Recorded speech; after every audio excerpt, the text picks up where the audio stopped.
Di sebuah lembah yang sunyi, di antara hamparan ladang gandum yang menguning dan hembusan angin yang membawa aroma tanah basah, Hiduplah seekor kucing abu-abu kecil bernama Luna. Namun, Luna berbeda dari kaking-haking lainnya. Ia terlahir bisu. Tak ada dengkuran lembut saat dibelai. Tak ada meongan manja ketika meminta perhatian. satu-satunya bahasa yang ia miliki adalah tatapan matanya yang dalam dan penuh makna. Setiap hari, Luna akan duduk diam di tepi pagar kayu yang tua, menatap ke arah padang rumput yang luas. Di sanalah seekor kuda coklat besar bernama Argo sering terlihat berjalan tertatih.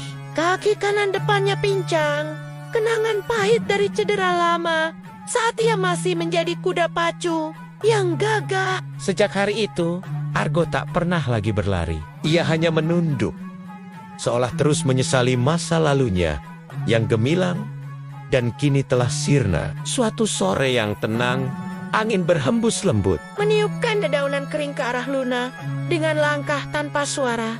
Kucing kecil itu perlahan mendekati Argo.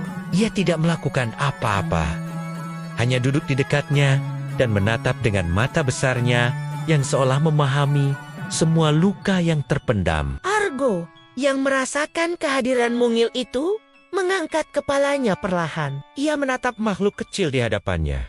Dan untuk pertama kalinya setelah sekian lama, seulas senyum tipis terukir di wajahnya. Mereka tidak perlu berbicara. Dalam keheningan itu, mereka menemukan bahasa mereka sendiri, sebuah ikatan yang tak terucapkan. Sejak saat itu, persahabatan mereka pun dimulai. Hari demi hari berlalu dengan rutinitas yang sama. Setiap pagi, Luna akan datang dan duduk di bawah pohon rindang dekat kandang Argo. Dengan setia menemaninya berlatih berjalan. Prosesnya tidak mudah. Setiap kali Argo kehilangan keseimbangan dan terjatuh, Luna akan segera mendekat. Ia menggesekkan tubuh mungilnya ke kaki sang kuda, seolah membisikkan kata-kata penyemangat. Bangkitlah. Aku di sini untukmu. Kehadiran Luna yang hening namun penuh makna itu menjadi sumber kekuatan baru bagi Argo. Kucing bisu itu telah menjadi suaranya, harapannya, dan pendorong semangatnya untuk tidak menyerah. Argo mulai menemukan kembali sebagian kecil dari dirinya yang telah lama hilang. Berkat sahabat kecilnya yang tak pernah lelah memberinya dukungan dalam diam. Musim pun berganti, membawa hujan lebat yang turun tanpa ampun. Ladang gandum yang indah berubah menjadi lautan lumpur, dan petir menambar-niambar membelah langit malam yang kelam. Di tengah badai yang mengamuk, sebuah suara ringkikan keras yang penuh kepanikan tiba-tiba terdengar. Kandang Argo roboh diterpa angin kencang, dan kuda itu terjebak di bawah reruntuhan. Para penduduk desa bergegas berlari, mencari peralatan untuk menolong.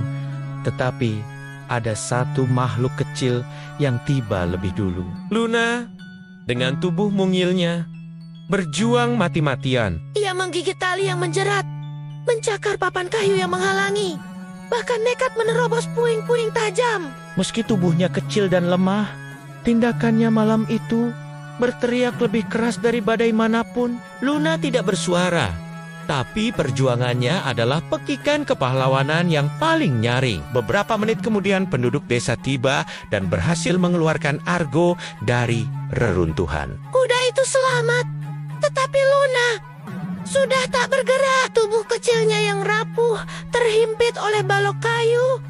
Bulu abu-abunya basah oleh air hujan. Argo menatap sahabat kecilnya yang terbaring diam. Dan untuk pertama kalinya sejak ia pincang, ia berlari. Dengan kaki yang masih sakit, ia menembus badai. Mengguncang-guncangkan kepalanya dengan putus asa, berharap Luna akan membuka mata dan kembali bergerak. Tapi dunia di sekelilingnya tetap membisu. Keesokan paginya, langit kembali cerah, seolah tak pernah terjadi apa-apa. Di dekat ladang, sebuah batu kecil berdiri tegak dengan ukiran sederhana untuk Luna. Suara yang tak pernah terdengar, tapi akan selalu ada. Sejak hari itu, Argo tidak lagi berlari untuk mengejar kemenangan atau kejayaan masa lalu. Ia kini berjalan perlahan. Setiap langkahnya selalu berhenti di bawah pohon tempat Luna dulu menunggunya dengan setia. Di sana, ia akan menunduk, Dan jika kau mendengarkan dengan saksama, kau akan mendengar dengkuran lembut yang seolah berasal dari dalam hatinya sendiri. Karena kini, Argo telah belajar sebuah kebenaran yang mendalam. Suara sejati tidak selalu harus terdengar oleh telinga. Terkadang, ia terasa jauh di dalam hati, dalam bentuk kesetiaan yang abadi dan tak bersuara. Terima kasih sudah menonton kisah mengharukan ini. Jika kalian suka dengan ceritanya, jangan lupa untuk like, bagikan, dan subscribe channel ini ya. Sampai jumpa di video selanjutnya.